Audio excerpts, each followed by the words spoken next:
요즘 주변에서 이런 이야기 많이 들어보셨을 거예요. 투자 뭐 해야 할지 모르겠으면 그냥 S&P 500 ETF 사 그러면 올라. ISA 계좌 만들고 S&P 500 넣어도 나중에 고마워할 거야. 실제로 많은 분들이 S&P 500 ETF로 투자를 시작하고 있습니다. 뭔지 정확히 모르면서도 일단 사는 분들도 많아요. 저도 처음엔 그랬거든요. 그런데 막상 투자를 시작하려고 하면 고민이 생깁니다. 돈이 좀 모였는데 한 번에 다 넣을까 아니면 나눠서 넣을까? 거치식이냐 적립식이냐? 이 질문에 대한 답을 오늘 정리해드리겠습니다. 먼저 S&P 500이 뭔지부터 간단히 짚어볼게요. S&P 500은 미국을 대표하는 시가총액 상위 500개 기업의 주가 흐름을 묶은 지수입니다. 애플, 마이크로소프트, 엔비디아, 구글, 아마존 이런 기업들이 다 들어가 있어요. 개인 투자자가 500개 기업의 주식을 하나하나 사는 건 사실상 불가능하잖아요. 대신 이 지수를 따라가도록 만든 상품이 바로 S&P 500 ETF입니다. 이걸 하나 사면 미국 대표 기업 500곳에 동시에 분산 투자하는 효과가 생겨요. 종목 선택의 부담을 줄이면서 시장 전체에 베팅할 수 있기 때문에 개인 투자자들이 몰리고 있는 겁니다. 1957년에 처음 출시됐고 그 이후로 지금까지 배당 포함 연평균 10에서 11% 성장했습니다. 2026년 1월 기준으로 1년 수익률은 17.12%예요. 예적금 금리가 3%대인 걸 생각하면 엄청난 차이죠. 워런 버헷도 이렇게 말했습니다. 초보자는 S&P 인덱스 펀드만 사라. 그럼 본론으로 들어갈게요. 거치식이 뭐고 적립식이 뭘까요? 거치식은 한 번에 목돈을 투자하는 방식입니다. 1,000만 원이 있으면 1,000만 원을 한꺼번에 넣는 거예요. 적립식은 나눠서 투자하는 방식입니다. 1,000만 원이 있어도 매달 100만 원씩 10개월에 걸쳐 넣는 거죠. 어떤 게 더 좋을까요? 결론부터 말씀드리면 통계적으로는 거치식이 더 유리합니다. 놀랍죠? 많은 분들이 나눠서 넣는 게 안전하지 않아 라고 생각하시는데 데이터는 다른 이야기를 해요. 과거 미국 시장 데이터를 기반으로 한 연구가 있습니다. 벵가드 슈액 모닝스타 같은 곳에서 1926년부터 2023년까지의 자료를 종합 분석한 거예요. 결과를 보면 거치식의 평균 연간 수익률은 약 10.5%입니다. 적립식은 약 9.1%예요. 1.4%포인트 차이가 나죠. 그리고 거치식이 적립식보다 더 높은 수익을 기록한 경우가 약 66%입니다. 3번 중 2번은 거치식이 이긴다는 뜻이에요. 왜 이런 결과가 나올까요? 이유는 간단합니다. S&P 500은 장기적으로 우상향하기 때문이에요. 장기 상승 추세에서는 시장에 오래 머무를수록 복리 효과가 커집니다. 거치식은 돈이 시장에 더 오래 머물러요. 복리의 시간을 극대화하는 거죠. 반대로 적립식은 어떨까요? 초기 자금의 일부가 현금으로 대기하면서 복리에 참여하지 못합니다. 나중에 넣을 돈은 그동안 그냥 놀고 있는 거예요. 그 시간만큼 복리 효과를 못 받는 겁니다. 2010년부터 2020년까지 장기 상승장 때 실제 데이터를 보면 거치식은 연평균 13.6% 수익을 냈어요. 적립식은 연평균 11.9%였습니다. 복리가 누적되면 이 차이가 엄청나게 벌어져요. 그럼 적립식은 의미가 없는 걸까요? 아닙니다. 적립식이 유리한 상황도 분명히 있어요. 바로 대규모 하락장이 시작되는 구간입니다. 2008년 금융위기 직전에 거치식으로 S&P 500에 전액 투자했다고 해볼게요.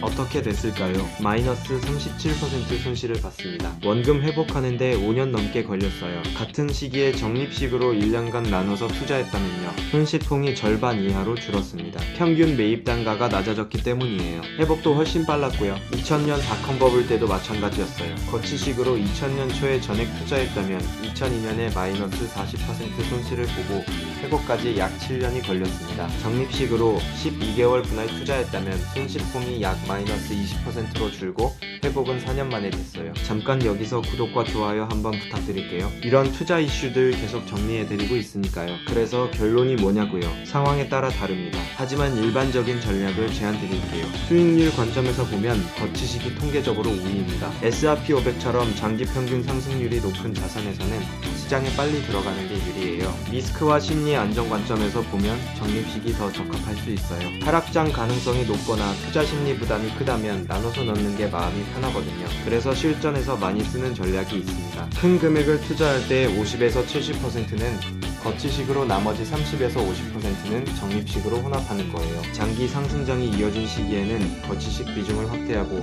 변동성이 큰 구간에서는 적립식 비중을 확대합니다. 이렇게 하면 거치식의 수익률 우위와 적립식의 심리적 안정감을 동시에 얻을 수 있어요. 50대 노후 준비 관점에서는 어떻게 봐야 할까요? 50대는 20대처럼 아주 장기 투자할 수 있는 상황이 아니에요. 퇴직 시점이 가까워지면 회복할 시간이 부족하거든요. 2008년 금융위기 때 거치식으로 투자했다가 마이너스 37% 손실을 본 사람이 50대 후반이었다면 어땠을까요? 회복하는데 5년이 걸리는데 그 사이에 퇴직하면 낭패잖아요. 그래서 위험에 피적 성향을 가진 분들, 특히 50대 이상이라면 적립식이 더 안전한 선택일 수 있습니다. 시장 타이밍을 맞추기 어려운 개인 투자자에게 적립식은 투자 시점에 대한 고민을 제거해줘요. 금융위기 같은 시점 직전에 매입하면 어쩌나 하는 걱정을 안 해도 되는 거죠. 매주 또는 매달 일정 금액을 자동으로 적립하면 시장이 오르든 내리든 꾸준히 사모을 수 있습니다. 하락할 때는 더 많은 수량을 사게 되고 상승할 때는 적은 수량을 사게 돼서 평균 매입 단가가 자연스럽게 낮아져요. 실제 투자 사례를 하나 보여드릴게요. 한 투자자가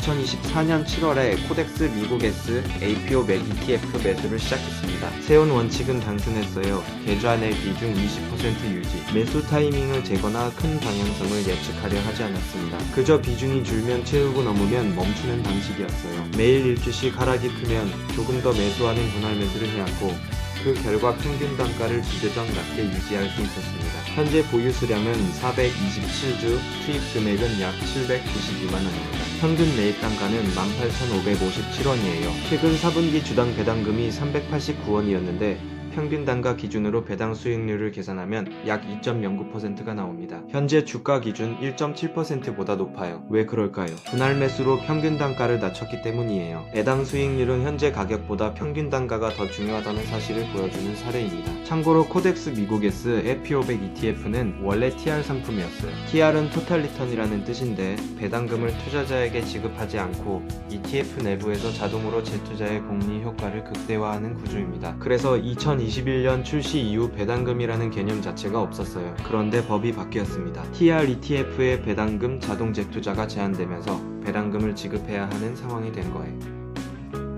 운용사는 그동안 내부에 쌓아두었던 배당금을 앞으로 몇 년에 걸쳐 나눠서 지급하겠다고 밝혔습니다. 덕분에 당분간은 원래 배당되어야 할 수준보다 조금 더 많은 배당금이 나올 거예요. 2025년 5월부터 분기 1회 배당금이 지급되기 시작했습니다. 의도하지 않았던 배당이었지만 막상 계좌로 현금이 들어오니 느낌이 확실히 다르다고 해요. S&P500 ETF 투자의 장점을 정리해 볼게요. 첫째, 분산 투자 효과입니다. 500개 기업에 동시 투자하는 효과가 있어요. 기술에 편중된 나스닥이나 30 종목으로 구성된 다우지수보다 분산력이 훨씬 우수합니다. 둘째, 안정적인 장기 수익률입니다. 1957년 출시 이래 배당 포함 연평균 10에서 11% 성장했어요. 예적금보다 훨씬 높죠. 셋째, 배당 성장 기대입니다. S&P500 지수는 배당 성장이 기대되는 대표적인 지수예요. 미국을 대표하는 기업들이 꾸준히 이익을 내고 배당을 늘려온 역사가 있습니다. 넷째, 초보자 친화적입니다. 종목 선택에 부담이 없어요. 투자에 대해 잘 모르는 초보자가 진입하기에 상당히 안정적인 투자 대상입니다. 물론 리스크도 있습니다. S&P500도 떨어질 땐 제대로 떨어져요.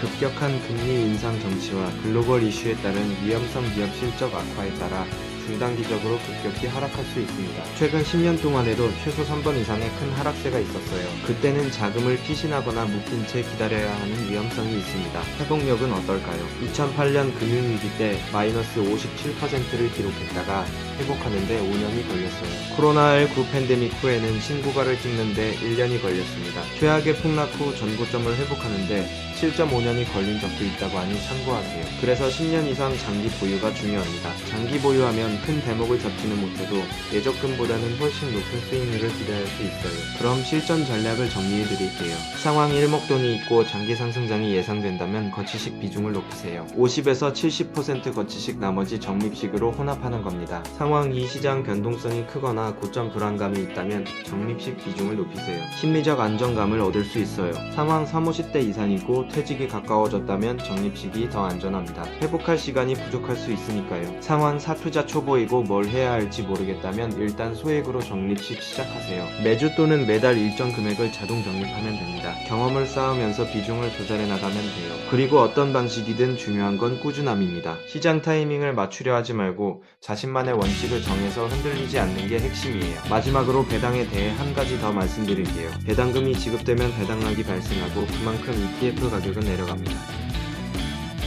결국 총자산 기준으로 보면 큰 차이가 없을 수도 있어요. 하지만 배당이 주는 심리적 효과는 무시 못해요. 계좌로 현금이 들어오면 내가 투자를 잘하고 있구나라는 느낌이 들거든요. 장기 투자를 지속하는 데 동기부여가 됩니다. 그리고 배당을 재투자하면 복리 효과가 더 커져요. 받은 배당금으로 다시 ETF를 사는 거죠. S&P 500은 성장 자산이자 배당 자산으로 동시에 활용할 수 있습니다. 단기적인 배당금 액수에 집착하지 않고 장기적인 성장과 배당 성장을 함께 바라보는 시각이 중요해요. 정리해 보겠습니다. S&P 500 ETF 투자 거치식이냐 적립식이냐. 통계적으로는 거치식이 약 66% 확률로 더 높은 수익을 기록합니다. S&P 500은 장기 우상향하기 때문에 시장에 빨리 들어가는 게 유리하거든요. 하지만 적립식도 의미가 있어요. 대규모 하락장 직전에 투자하는 위험을 줄여주고 심리적 안정감을 제공합니다. 평균 매입 단가를 낮추는 효과도 있고요. 실전 전략으로는 50에서 70% 거치식 나머지 적립식 혼합을 추천드립니다. 상황에 따라 비중을 조절하세요. 50대 이상이거나 위험회피 성향이라면 적립식 비중을 높이는 게 안전합니다. 초보자라면 소액 적립식으로 시작해서 경험을 쌓으세요. 어떤 방식이든 꾸준함이 핵심입니다. 시장 타이밍을 맞추려 하지 말고 자신만의 원칙을 지키세요. S&P 500은 뭔지도 모르고 사도 꽤 쏠쏠한 수익을 낼 수 있는 상품이에요. 하지만 알고 투자하면 더 좋겠죠. 오늘 영상이 그 이해에 도움이 됐으면 합니다. 여러분은 거치식 적립식 중 어떤 방식으로 투자하고 계신가요? 댓글로 의견 남겨주세요.